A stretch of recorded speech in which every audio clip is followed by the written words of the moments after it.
But a few things I do remember, I have to share with you a couple of very funny things. One night Wayne phoned from Edmonton. He said, Dad, you got any time coming to you? He didn't mean prison, but the job I did at Bell Canada, I was the only one that did it in Brantford, so it didn't matter if I took a Monday, Tuesday, Wednesday, Thursday, Friday for those statutory holidays. I said, yeah, why? He said, Friday night I'm breaking Gordie Howe's record. You got to be here, Dad. You have to be here.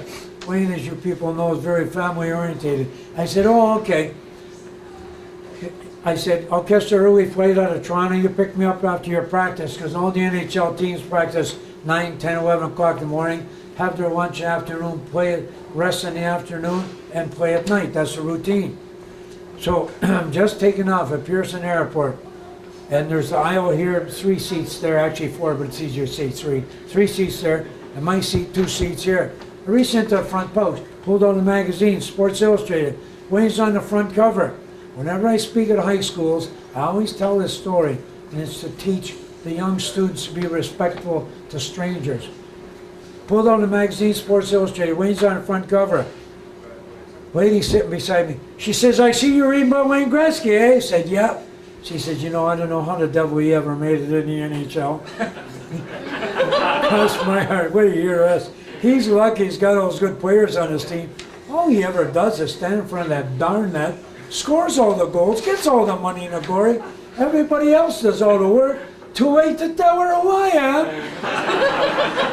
Turn the pages real fast. First 4 or 5 pages were on Wayne. My picture's even in there. I turned it around like this so she could see. Closed the book up, put his face the other way, put it into the pouch. I said, so you're going to Edmonton, are you?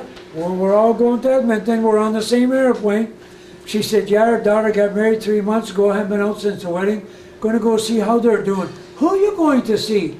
And I remember, she caught me by surprise at that question. I remember going, we got a son out there, I'm going to see him. And I changed the subject. She's back on the Wayne again. Changed the subject. Finally, we got leveled off. And the stewardess is coming down the aisle.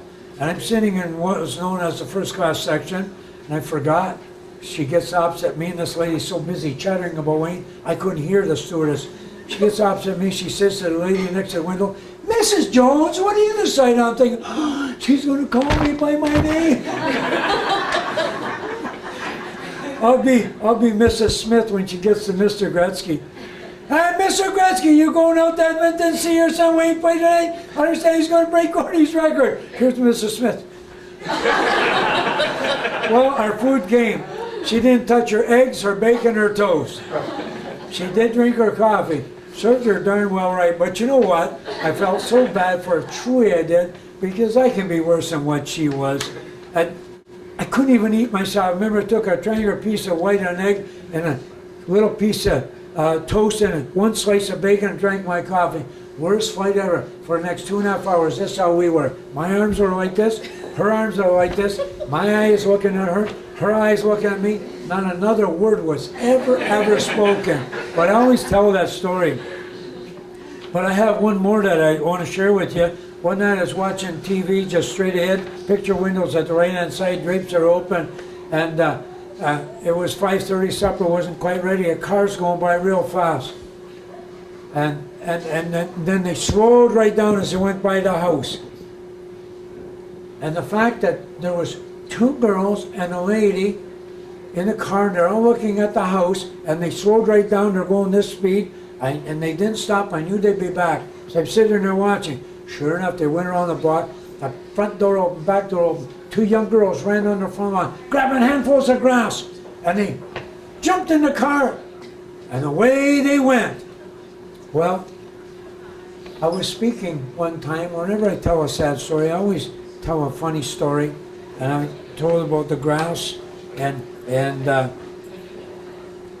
the grass story after, and then I was signing autographs. This lady came over, Mr. Gretzky, I said, can I help you, ma'am? I'm sitting at the table. You know the story you told about the girls taking the grass off your phone? Oh, I said, oh, you know about that one, do you?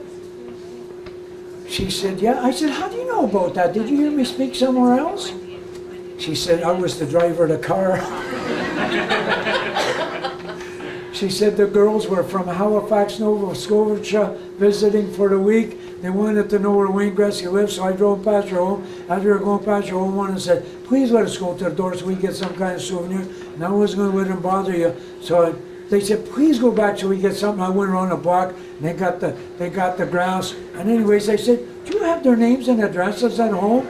Each of them were now married with 2 little children. She says, off comes her purse, into her purse. She has me 2 little pieces of paper, names and addresses. I told her what I wanted. I wrote each mother a letter. Dear Mrs. So-and-so, I'm sure the grass you took from our front lawn years ago must be dried out, disintegrated by now. Therefore, enclosed in little plastic packages, some fresh grass from our lawn.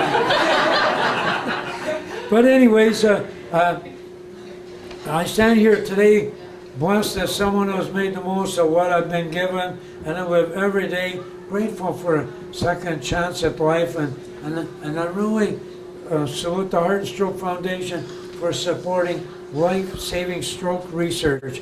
I'm standing here today because of life-saving research from the foundation, as are many, many others. And you see, October 13th, 1991 supposed to have been the last day of my life. But here I am standing here, and I live every day to the fullest. Every second is precious to me. And it always was before I had my stroke, but even more so. I know what it's like. So please, let me go over the warning signs of stroke before I finish, and always remember them. And you may have 1 of them, 2 of them, 3 of them, or all of them. Not necessarily in that order. There'll be a sudden weakness, numbness, or tingling in the face, arm, or leg. A sudden loss of speech or trouble understanding speech or slurred speech. And you'll be talking with a slurred, with your lip like that. But the individual having that doesn't realize they're talking like that. It could be a sudden loss of vision, especially in one eye, or double vision. I had that. And a sudden, unusual headache like you've never, ever had before. Apparently I had such a headache I was screaming. When they got me to the hospital in Paris, the doctor tried to get me to lay down. I said to him, how did you know what was wrong with me? Because he just put me in an ambulance and sent me straight to Hamilton. I was at the family farm whitewashing the cellar. A house built in 1831. It's not a basement, it's a cellar, the cobwebs, stone and all that. I was trying to brighten it up. They said, how did you know what was wrong with me? He said, I tried to get you to lay down and you were screaming. And all you want to do is stand there and hold your head as high as possible. He said, I knew you were hemorrhaging in the head. And I had the blood vessel on the right hand side of my head. And they put me in the ambulance and sent me straight to Hamilton. And there could be a loss of balance, and you walk like you've been drinking for a week. You might have something like that. And if it wasn't for someone that saw these symptoms, which I had, I wouldn't be here today. She saw that. It was a young lady living with her daughter at the farm. And she got me into the car and took me straight to the hospital. And so unfortunately, so many people would just go lay down, and then they never wake up or wake up paralyzed. All for nothing. All because they didn't go to the hospital. So thanks to the wonderful help of the Heart Stroke Foundation, there are life-saving medical treatments that may save your life, but only if you get to the hospital right away. With over 450 foundation-funded research teams, 450 research teams and researchers at universities, hospitals, and institutions throughout Ontario, we're all making a difference. So please continue with your wonderful support of the Heart Stroke Foundation and all the incredible work they do, and I wish you all the best. And thank you ever so much, everyone, for being here today. Thank you.